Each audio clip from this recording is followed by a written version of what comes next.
So lately I've been spending a lot of time on the Amiga 1000. It's my favorite Amiga, and I've got several. Others are faster, but this is the original. I believe that I bought the first Amiga 1000 sold in Virginia back in October 1985. That's not this machine. I sold that machine and I got this in excellent condition a few years ago. But so I thought I'd just do a little kind of a walkthrough, just show some of the things that it can do that I play around with, and really informal and quick and dirty, and it'll be a pretty choppy edit, I'm sure. Anyway, to start things off, the Amiga 1000 has no ROM. It has a protected 256K RAM area, and you need to boot a Kickstart disk. I have Kickstart 1.3 here.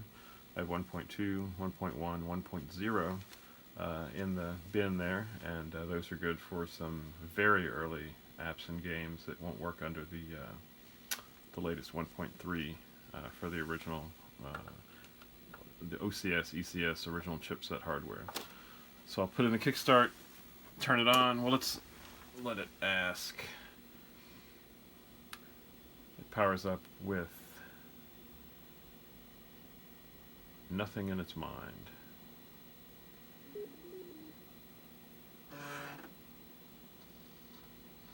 So Kickstart me.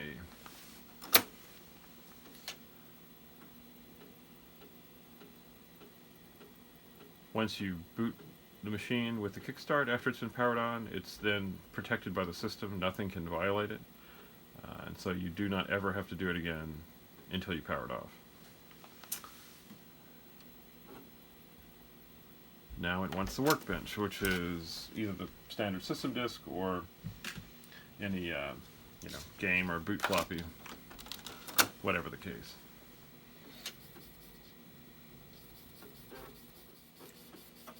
So now I'm booting up Workbench, and the way I've got the system set up now is there's a boot floppy, because even with the 1.3 Kickstart ROM, soft ROM that we booted into, the Amiga 1000 can't boot off of a hard drive.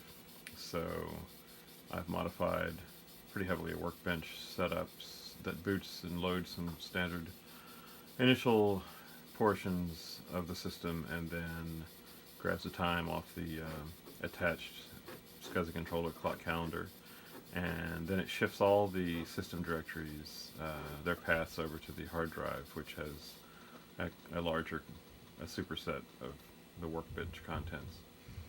And then it goes from there, so you can basically pop out the boot floppy, and now everything is shifted over to the system. There we go.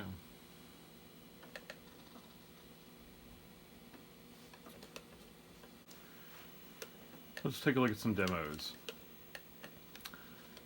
Here's the Amiga demo put out early by Commodore, which has some really great images that are some of the first I ever saw in Amiga magazine.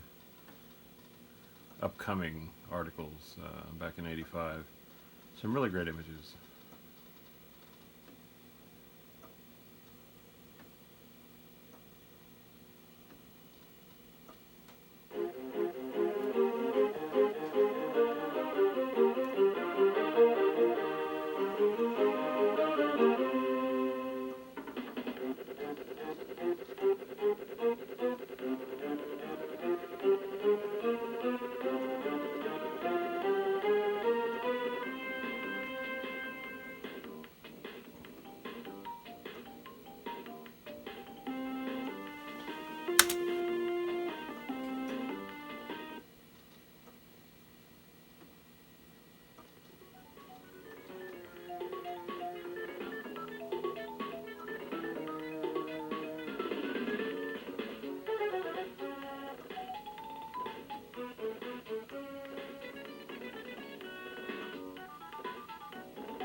Let's try a few little movies.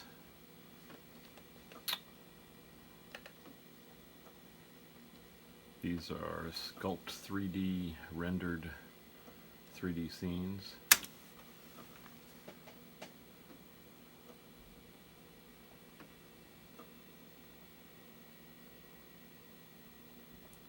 There's the famous desk toy,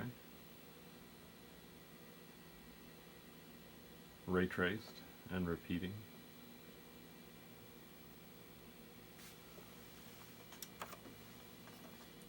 Let's look at another one.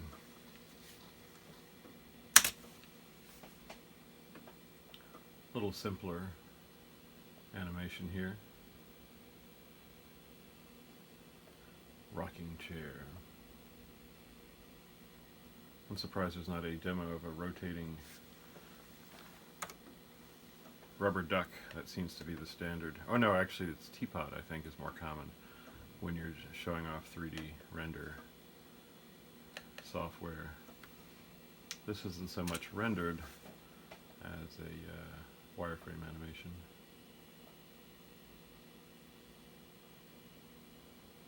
Very smooth though.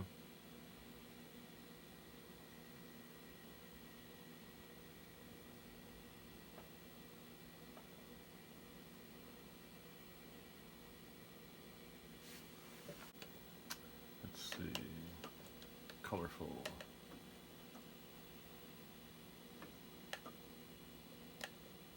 Showing off the different little color tool using hand mode. Let's take a look at the NewTek demo reel number 3. NewTek did the video toaster and paint and animation apps for the Amiga, so let's try this out. Shows off the system pretty nicely. I've moved the floppy-based demo 2 discs over to the hard drive.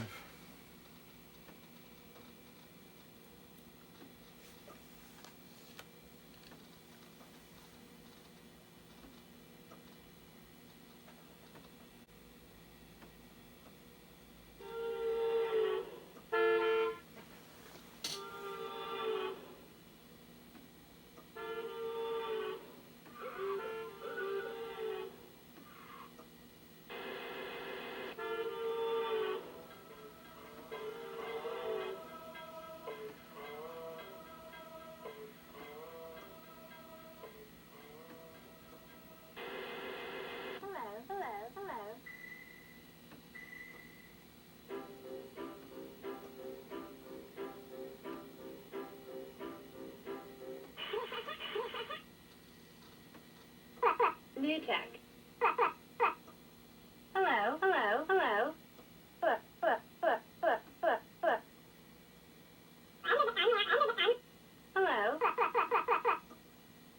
Hello. Welcome back to NewTek.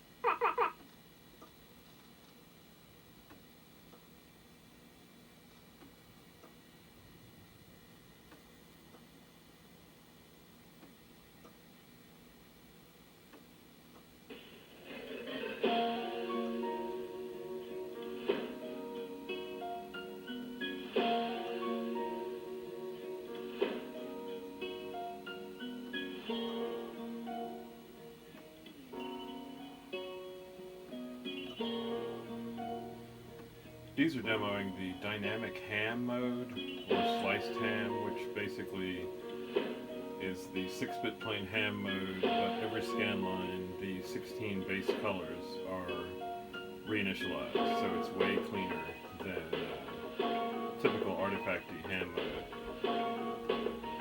though it takes nearly all the CPU, or all the copper really, that's what it's doing.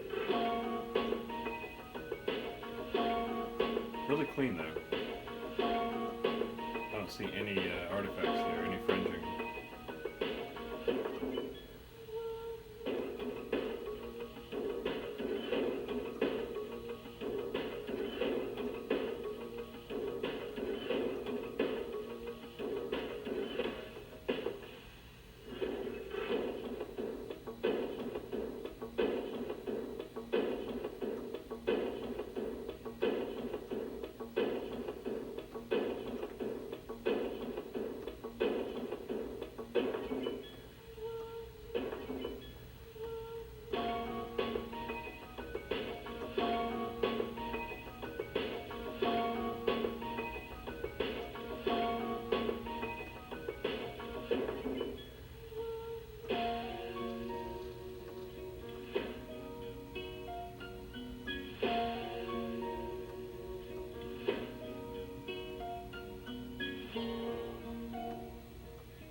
Okay, guys.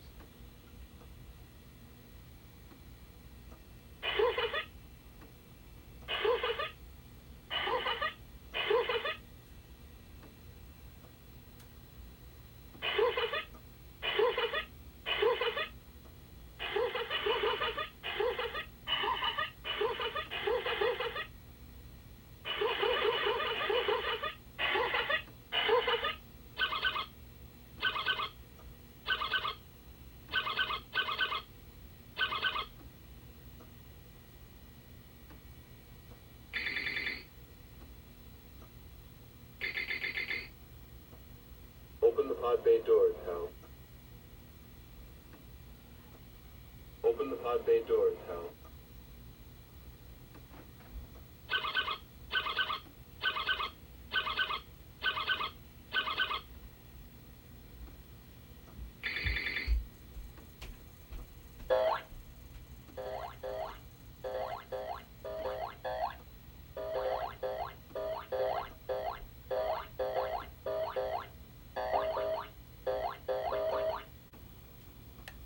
And here is the Amiga's theme song demo.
And here are some doodles I did in Photon Paint, which is a ham mode, the 4096 color drawing program.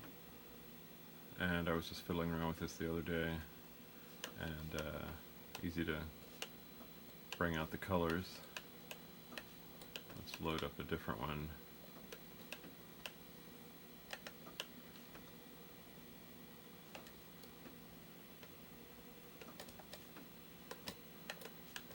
And get very subtle gradients for a 1985 machine. It's fun just to play around with it sometimes.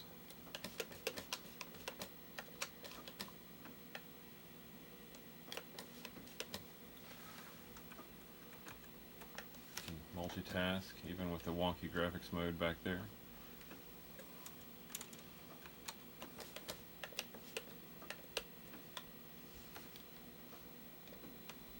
Photon paint.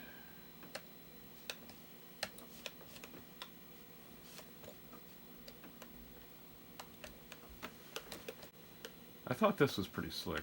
This is I didn't know this was possible until I ran across someone discussing it. It's a mod player that can actually shuffle sound samples in and out of the limited 512K of audio video RAM. I've got 2 megs of what's called fast RAM in the system, which is memory that only the CPU can access. Anyway, this thing lets you play much bigger songs as far as sound tracker modules than you could without this trickery. And let me just demonstrate. Here is where is it?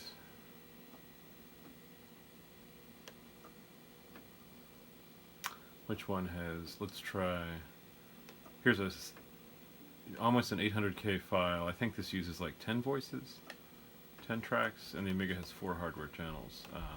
But it plays. Here we go.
Let's try one different one.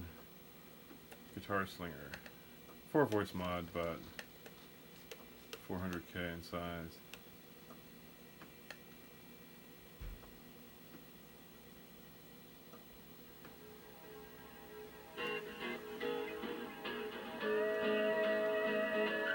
And it sounds great. This on an 8 megahertz 16-bit computer with 2.5 megs of RAM. The previous song and this song were both made with Sound Blaster 16 Gravis Ultrasound class sound cards in mind on the PC under DOS. They were made almost 10 years after this machine came out. So pretty impressive.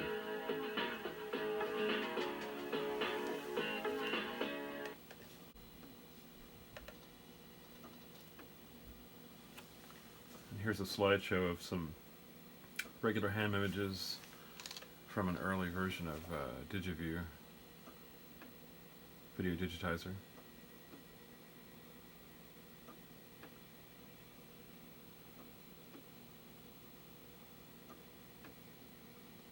Just unmodified 4096 color picture slideshow. Pretty impressive for a machine that came out in '85 when I think that was I believe that's the year that EGA came out, which is 16 colors on the PC out of 64. That's part of why this Amiga 1000, the first machine, really kind of stands out. I have an Amiga 2000 to my right, which is a superset of this machine, and it's actually accelerated, slots and everything, but The Amiga 1000 is really kind of more amazing, which is why I have one taking up space here. And I've actually been using it a lot more than the Amiga 2000 in the past few months. It's a lot of fun.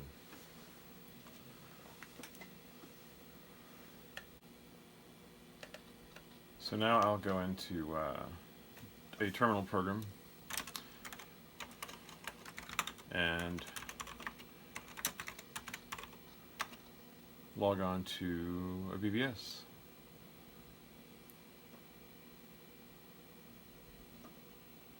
I've got the Raspberry Pi laptop that I put together sitting on top of the screen just out of the frame, and I've got a serial link so I can just set emulation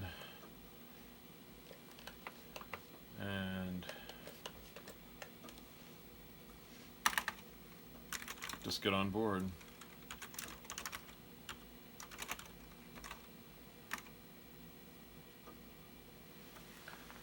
It's a very colorful BBS, if one that was made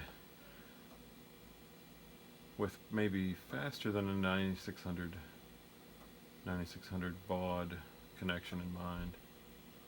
Lots of colors. But this term program does good ANSI emulation. Really takes you back. I spent weeks and hours and months on years on BBSs, but I spent a lot of time on the PC BBSs doing FidoNet messaging, which relayed all over the country. Apparently FidoNet still exists. I found that out this weekend. Log in, and there we are.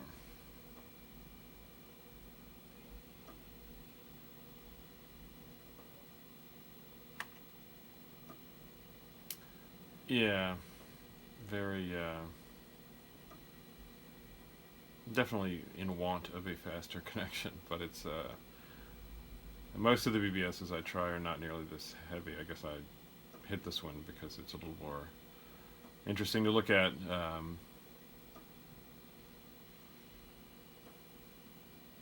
And it definitely feels better, more appropriate to be, accessing the BBSs with vintage hardware versus modern machine with sync term or something like that.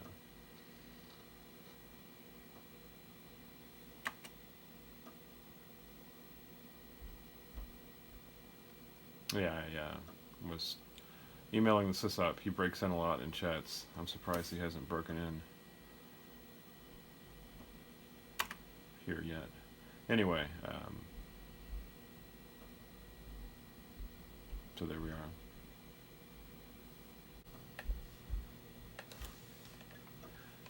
And Amiga-DOS is very Unix-like. You can see the it has its standard sort of root level directories that store the libraries and devices and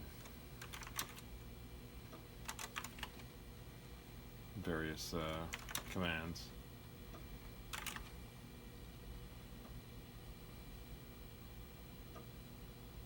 And it multitasks excellently. All this back in 1985.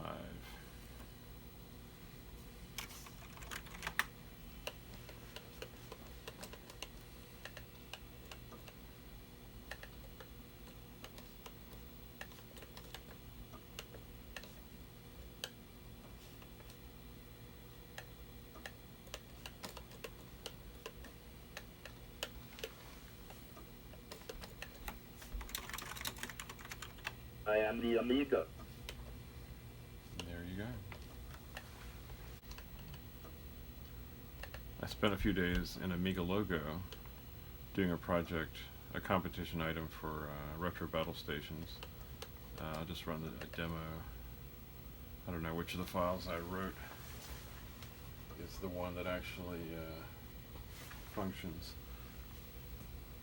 I'll have to go back and clean that out.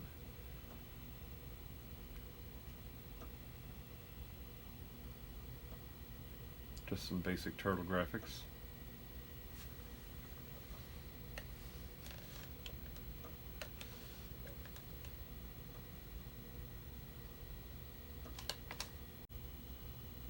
This is Dynashow, which shows NewTek dynamic high-res images, which are 640 by 400 high-res images with a different 16-color palette every scan line. So it's pretty impressive. You can't really do anything else on the system while these are displaying.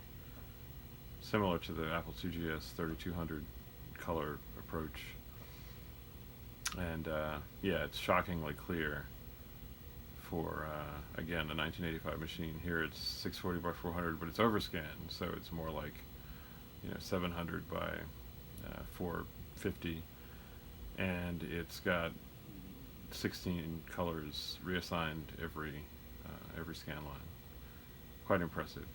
There's only a few images that I can find in this format. I think another one I don't have an icon set up for.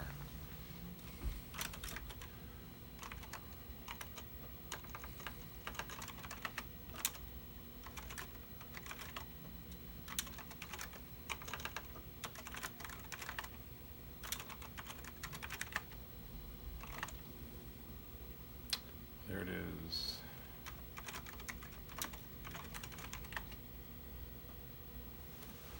This is the only other photo I have on the system here.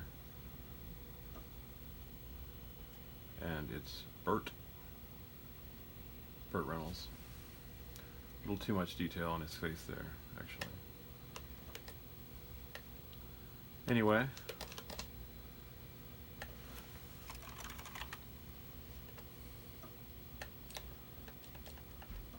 Let's load up the famous Amiga Juggler demo. The most famousest ray trace demo of all, I'd say. Again, 4096 color hand mode, ray traced in Sculpt 3D. This played on every Amiga in every store. Now, before I wrap up, I wanted to show some very early demos that the Kickstart and Workbench 1.3 can't run on this system. So I've got Kickstart 1.1, which is an update that came shortly after 1.0, or maybe it launched with 1.1. I can't recall exactly. But anyway, this is basically the first release Workbench, more or less, and it has some differences graphically. One thing, not graphically, it doesn't recognize the fast RAM attached to the bus, only the internal 512K chip, and you can see the window treatment is different with these more frequent lines, which look pretty bad in interlace mode, which is why they switched to the two thicker lines in 1.2 and up. So let's see, there's some little demos here, and I've got a disk of extra demos that the dealer provided back in the day, which are a little more impressive. Here we've got boxes, lots of boxes, and there's lines, kind of showing the multitasking. I remember being kind of wowed by this at the dealer, and dots too. So let's see, get all three going, and hey, we're doing multitasking things. Of course, things slow down a bit. At any rate, the only so exciting really, but the disk of demos that the dealer would hand out were a little more interesting. These are some of the first pictures before anyone had a drawing program.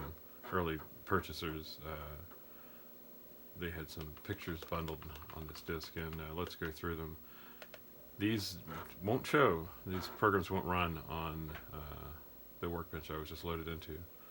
So little girl.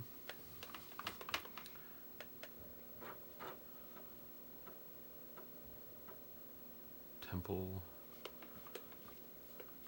Sort of a futuristic kind of thing. The demon. I remember this one.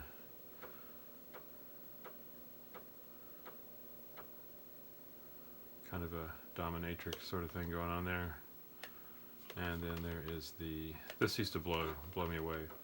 It's 640 by 400, 16 colors, but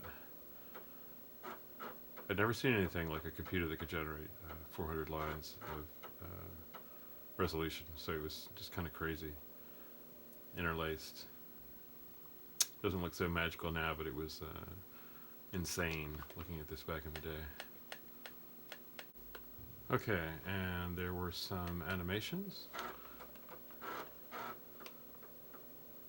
There's the classic Boing, which I'll load, but RoboCity actually I liked better. It is a really cool little futuristic animation. Kind of reminds me of the graphics from Task Times in Tone Town. Got the guy walking the robot dog, single eyeball fishbowl head lady, and the bouncing cat when the dog gets close to the fire hydrant. Says stay away. This, I recall magazines talking about this, showing the power of the hardware, because you can see background details are visible in the through the clear portions of the characters as they move, which indicated a little more complexity, certainly to the animation, than what was typical for the time on hardware of the day. Anyway, now let's go ahead and launch Boing, the most famous Amiga demo of all.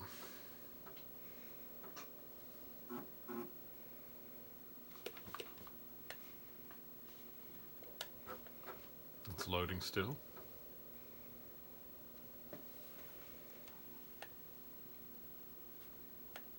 There we go, and a click will start.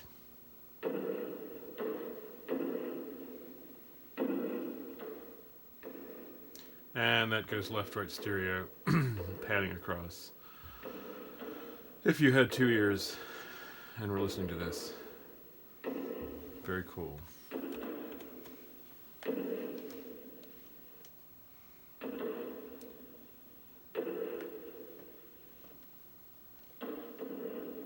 So there it is. I've been playing around with the Amiga 1000 a good bit lately, and it's a really fun machine. I've got great memories of it blowing my mind in 1985 when I was a 13-year-old kid, and I just wanted to put out kind of a meandering little demonstration of what a physical Amiga 1000 can do, and I hope folks found it interesting. And, well, there it is. Only Amiga makes it possible.